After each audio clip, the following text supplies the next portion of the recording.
I गिरिनन्दिनि नन्दितमेदिनि विश्वविनोदिनि नन्दिनुते गिरिवरविन्ध्यशिरोधिनि वासिनि विष्णुविलासिनि विष्णुनुते भगवति हे सितिकण्ठकुटुम्बिनि भूरि कुटुम्बिनि भूतिकृते जय जय हे महिषासुरमर्दिनि रम्यकपर्दिनि शैलसुते सुरवरवर्षिनि दुर्धरधर्षिनि दुर्मुखमर्षिनि हर्षरते त्रिभुवनपोषिनि शङ्करतोषिनि कल्मषमोषिनि घोषरते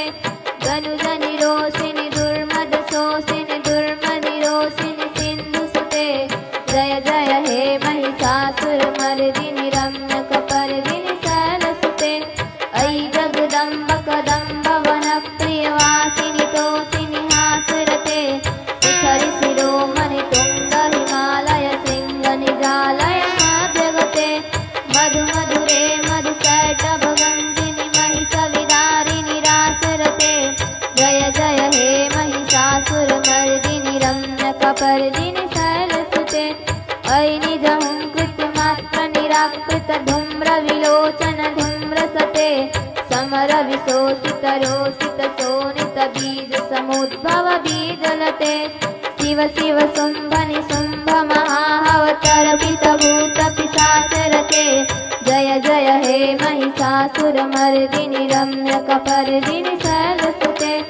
ऐ शतखण्ड विखण्डित रुण्ड वितुण्डित शुण्ड गजाधिपते निजभुज दण्ड निपातित चण्ड विपातित मुण्ड भटाधिपते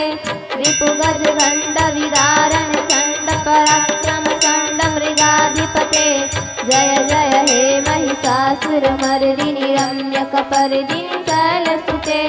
धनुरनुसङ्गर रक्षण संग परिस्फुरदङ्गन तत्कटके कनक प्रसंग पुषत्कनि संगर सतभट शृंग हता बटके